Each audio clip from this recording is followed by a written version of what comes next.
A 9-year dispute over building a wind farm the size of Manhattan off the coast of Cape Cod is resolved. Cape Wind will move forward. The president heads to Missouri to say, "Show me biofuels." And as a massive oil slick moves closer to the Gulf Coast, is setting it on fire the best answer to stopping it? From the Energy News Center in Washington, D.C., this is the Energy Report with Susan McGinnis. Good afternoon, I'm Susan McGinnis. Thanks for joining us for the Energy Report. Well, it took 9 years, countless impact studies, and reviews from 17 state and federal agencies, but the Cape Wind project took a step closer to reality today. Secretary of the Interior Ken Salazar says his agency is giving the go-ahead to the project. He made the announcement today in Boston. Salazar said he listened to the concerns of opponents of the offshore turbines, but thought the project could be done in an environmentally sound way. He also said 9 years was unacceptable and future projects will be streamlined to allow the U.S. to move to a clean energy future.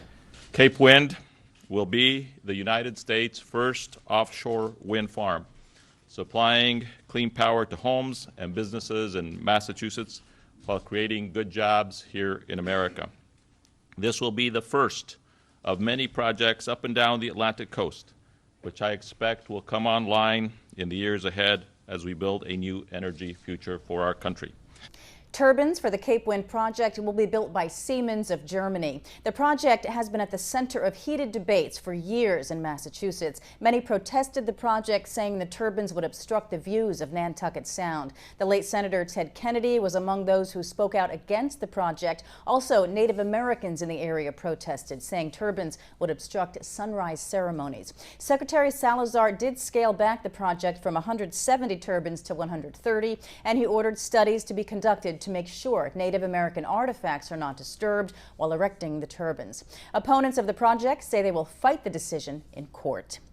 Meantime, blades on Germany's first offshore wind turbines whirred into action today. Germany's Environment Minister Norbert Röttgen pressed the button, bringing 12 turbines to life at the Alpha Ventus wind farm. This is located near Borkum in the North Sea. The joint venture between Vattenfall, EWE, and E.ON is expected to produce 10,000 megawatts of energy a year. The turbines are 28 miles offshore in deeper water and farther offshore than any other European wind project. That's an effort to avoid Germany's national park coastline. Röttgen used today's occasion to call on the EU to cut greenhouse gas emissions 30% by 2020. He says the recession has already brought the current 20% goal within reach, and he expects the EU Commission to offer a new proposal by the end of May. President Obama paid a visit to Poet's Biorefining plant in Macon, Missouri today. This tour was part of the president's 3-state Midwestern swing aimed at selling his economic reform plans to Middle America. The president told workers at the ethanol plant that last year's stimulus plan gave a big boost to ethanol and biofuel. He said the work being done there is good for America's economy and for national security. And I believe in the potential of what you're doing right here to contribute to our clean energy future, but also to our rural economies. By the way, so does our military.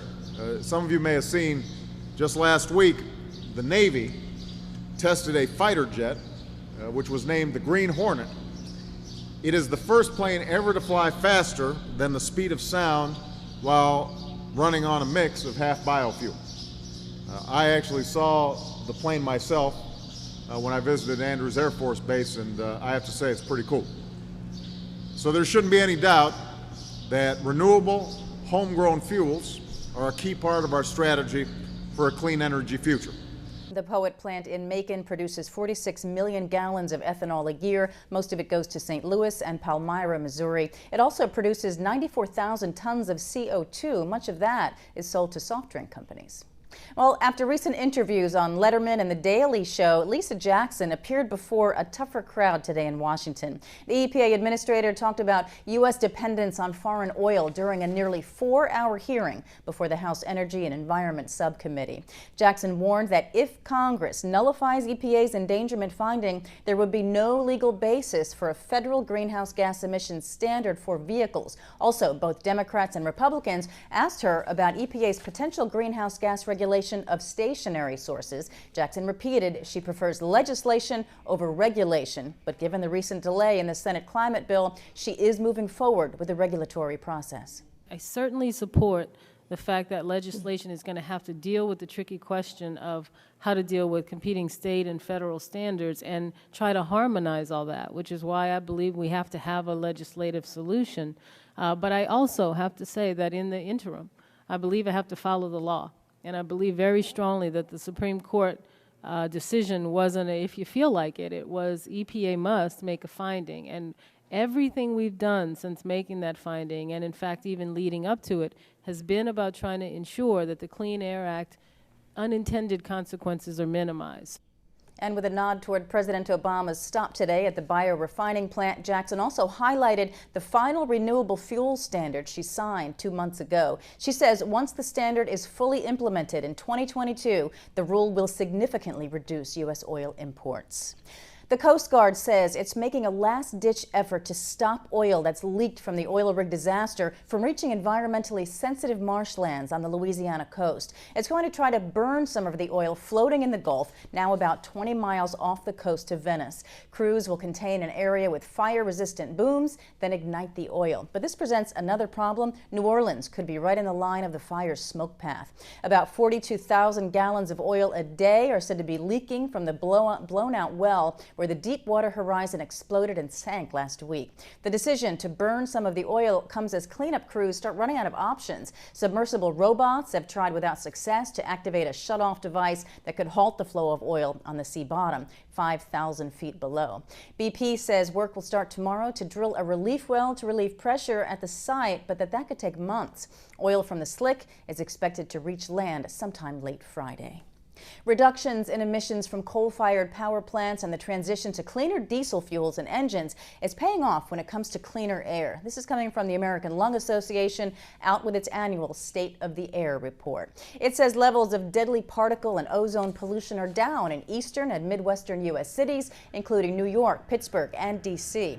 Still, the report says more than half the population of the country still suffers from unhealthy pollution levels, and that some cities, most in California, saw pollution levels rise over last year's report levels. Phoenix tops the list of cities most polluted by year-round particle levels. Bakersfield, California ranks as the city with the most days of unhealthy short-term particle pollution. LA ranks worst for ozone levels.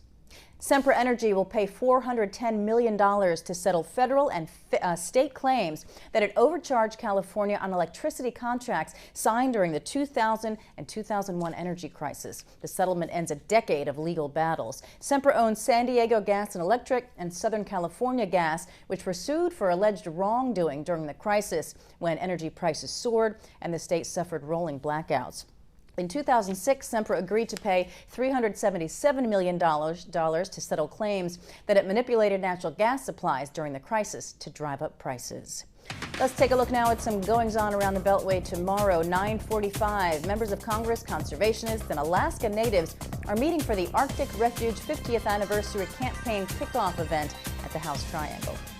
That's the Energy Report. We'll see you again tomorrow with your latest energy news. For any suggestions or comments about our programming on Clean Skies News, we'd like to hear from you. You can email us at contact@cleanskies.com. You can also follow us on Twitter and Facebook. From all of us here in the Energy News Center, good night.